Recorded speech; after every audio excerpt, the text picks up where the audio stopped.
Hello প্রিয় দর্শক, আসসালামু আলাইকুম। চলে এসেছি আজকে সোনাগা জাদুঘরে। দেখবো ঘুরে সোনাগা জাদুঘর কি আছে আজকে এই সোনাগা জাদুঘরে। So let's start.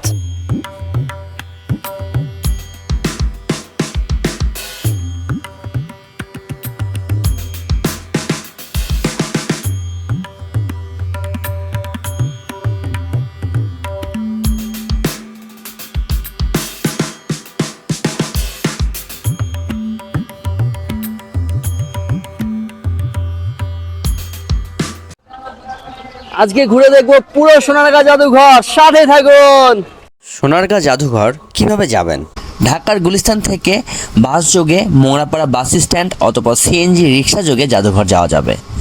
মেঘনা নদী পথে সোনারগাঁ উপজেলার বৈদর বাজার লঞ্চঘাট হয়ে রিক্সা সিএনজি যোগে বাংলাদেশ লোক ও কারুশিল্প জাদুঘরে যাওয়া যাবে।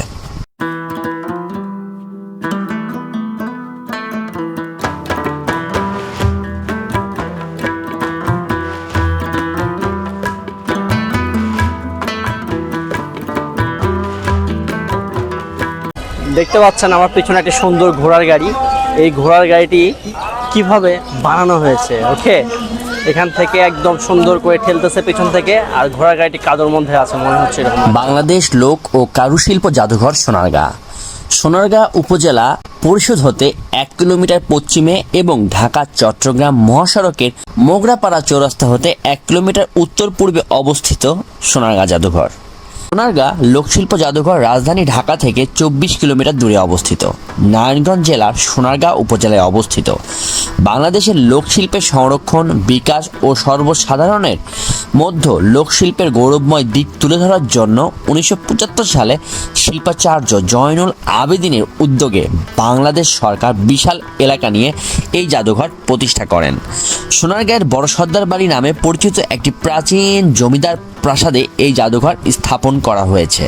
এখানে আরও রয়েছে একটি সমৃদ্ধ গ্রন্থাগার, কারুপল্লী ও একটি বিশাল লেক, যা আজকে ঘুরে দেখব আমরা। জাদুঘরে দর্শনার্থীরা দেখতে পাবেন বাংলার প্রাচীন সুলতানদের ব্যবহৃত অস্ত্রশস্ত্র, তৈজসপত্র, পোশাক, বর্ম অলংকার ইত্যাদি।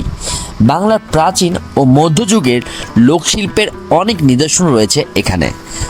আপনারা আরও দেখতে পাবেন বাংলার প্রাচীন মুদ্রা, কারুপল্লীতে বৈচিত্র্যময় দোচালা, চৌচালা ও উপজাতীয়দের আদলে তৈরি ঘরে দেশের বিভিন্ন অঞ্চলের অজানা অচেনা আর্থিকভাবে অবহেলিত অথচ দক্ষ কারুশিল্পীর তৈরি বাঁশ, বেত, কাঠ, খোদাই, মাটি, জামদানি, শাড়ি সহ অনেক কিছু দেখতে পাবেন এখানে।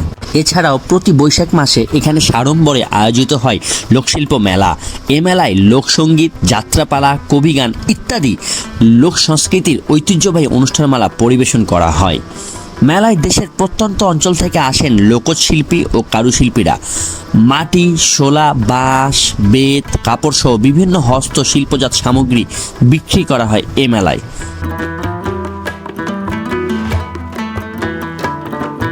লোক ও কারুশিল্প ফাউন্ডেশন বৃহস্পতিবার বন্ধ থাকে। এছাড়া সপ্তাহের বাকি দিন সকাল 9টা থেকে বিকাল 5টা পর্যন্ত জাদুঘর খোলা থাকে। প্রবেশ টিকিট মাত্র 50 টাকা জনপ্রতি। বিদেশি দর্শনার্থীদের জন্য 100 টাকা, তবে ছাত্রছাত্রী জনপ্রতি 30 টাকায় প্রবেশ করতে পারবেন। আমার সামনে এখন দেখতে পাচ্ছেন অনেক পুরাতন যুগের একটি সিন্দুক, ওকে। এটি প্রায় 400 থেকে 500 বছর আগের ঈশাখার সময়ের সিন্দুক। এই সিন্দুকে টাকা পয়সা রাখা হতো। আর যদি এই পাশে এসে দেখতে পাবেন এই নৌকাগুলা কিন্তু মাটির নিচ থেকে পাওয়া গিয়েছে, ওকে। এগুলা যখন মাটি খোঁড়া হয়, মাটি খোঁড়ার সময় এই নৌকাগুলা সেখান থেকে হলকার পাওয়া গিয়েছে।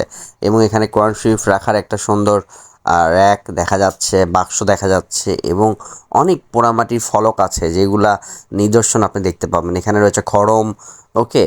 1 তলা, 2 তলা, 3 তলা ভবন এখানে রয়েছে। আপনি 3 তলা পর্যন্ত ঘুরে অনেক কিছু দেখতে পাবেন যা প্রায় 400 থেকে 1000 বছর আগের। এখানে দেখতে পাচ্ছেন সেই পুরাতন সময়ের একটি ঘরের সাইডের যেটা দেওয়াল বলে সেটা আর কি। এখানে জানলা আছে এবং এত সুন্দর কাজ করা যা বলার মতো না। হ্যাঁ, জানলার তারপরে পাশাপাশি এখানে আছে হলোকার পোড়ামাটির ফলক, অনেক কিছু যেটা ব্যবহার করা হয়তো আগের যুগের মানুষরা ব্যবহার করতো। কলসি, কড়াই, মাটির, তাও আবার ভাবতে পারছেন, ওকে। এইগুলোকে অনেক সুন্দর করে রাখা হয়েছে এবং পাশেই গ্রামীণ বাংলার একটি সুন্দর আর্ট করা হয়েছে, যেটি দেখে মনে হয় বাস্তব। এটি কিন্তু একদম বাস্তবের মতো মনে হচ্ছে, মানে আগের যুগের মানুষরা কীভাবে বসবাস করতো সেটাকে বোঝানো হয়েছে এখানে। আর এ পাশে রাখা হয়েছে একটি সুন্দর পালকি, আর এই সাইডে একটু বেলকনি টাইপের রাখা হয়েছে। সবাই যে ধুমসে ছবি তুলছে, বাপরে বাপ, মনে হয় কী পাইছে, সূর্য মনে হয় আইসে দেখা দিচ্ছে। তো আমিও একটু দেখলাম, দেখার পরে বের হয়ে আসলাম। বের হয়ে আসার পর আরেক সাইডে যেখানে মেলা লাগে, তারপর অনেক সুন্দর সুন্দর নারকেল গাছ রয়েছে। এই পাশে রয়েছে নামাজের ঘর, আপনারা চাইলে আজান দিলে নামাজ পড়ে নিতে পারবেন। দেখতে পাচ্ছেন এখানে টিনের আদলে তৈরি করা অনেক সুন্দর একটা মাটির ঘর, গাছের নিচে ছায়াতল পরিবেশে, অনেক সুন্দর। সো অবশ্যই নামাজ কিন্তু মিস করবেন না। তারপর এই দিকে একটু হেঁটে সামনের দিকে গেলে অনেকেই দেখি যে যাচ্ছে, তো আমিও ভাবলাম সামনের দিকে যাই, দেখি কি আছে। তো যত সামনের দিকে যাচ্ছি ততই ভালো লাগছে, কারণ এত সুন্দর করে সারি সারি নারকেল গাছ, সুপারি গাছ। এটা মানে বলতে গেলে ইন্ডিয়ার কেরালার মতো আপনি এটা ফিল পাবেন। আর এক পাশে লেক, ইন্ডিয়ার কেরালাতে কিন্তু ঠিক এইরকমই। ওকে, এক পাশে নারকেল গাছ, এক পাশে হচ্ছে আপনার লেক, আরেক পাশে হলো গার্ডেন।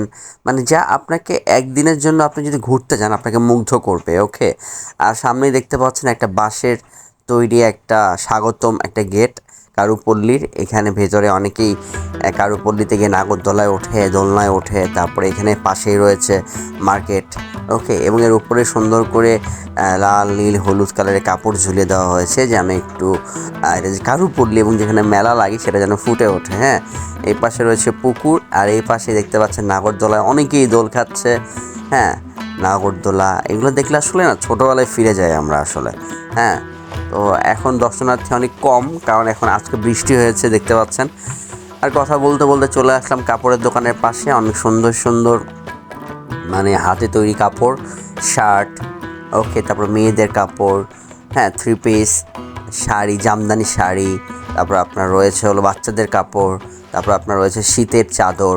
হ্যাঁ, আপনি বিভিন্ন ধরনের কাপড় এখানে কম দামিতেই পেয়ে যাবেন। এই বাম পাশে কারুপল্লীর বা ভেতরে বাম পাশে গড়ে উঠেছে অনেক কাপড়ের দোকান। ওকে, আপনি আপনার বাবার জন্য ফতুয়া নিয়ে যেতে পারবেন, এখানে বয়স্কদের জন্য ফতুয়া রয়েছে। সো অনেক দেখলাম, ঘুরে ভালো লাগলো, পরিবেশটা অনেক সুন্দর। সো এখন বিদায়ের পালা চলে এসেছে। সো ভিডিওটি কেমন লাগলো অবশ্যই জানাবেন কমেন্টে। ওকে, খারাপ লাগলে সেটিও জানাবেন। আর অনেক কষ্ট করে ধৈর্য ধরে আমার ভিডিওটি দেখার জন্য আপনাদেরকে অসংখ্য ধন্যবাদ। এখন বিদায় নেওয়ার পালা, চলে যেতে হবে, সময় হয়ে গিয়েছে বিদায় নেওয়ার। কিন্তু এই বিদায় কি চিরবিদায়ের? জি না বন্ধুরা, এই বিদায় সাময়িক সময়ের। এখন যাব নতুন আরেকটি জায়গায়, নিজে দেখব এবং দেখাবো আপনাদেরকেই। সো তার জন্য চ্যানেলটিকে অবশ্যই সাবস্ক্রাইব করে রাখতে হবে এরকম সুন্দর সুন্দর দর্শনীয় স্থান দেখার জন্য। সবাই ভালো থাকবেন, সুস্থ থাকবেন, আল্লাহ হাফেজ।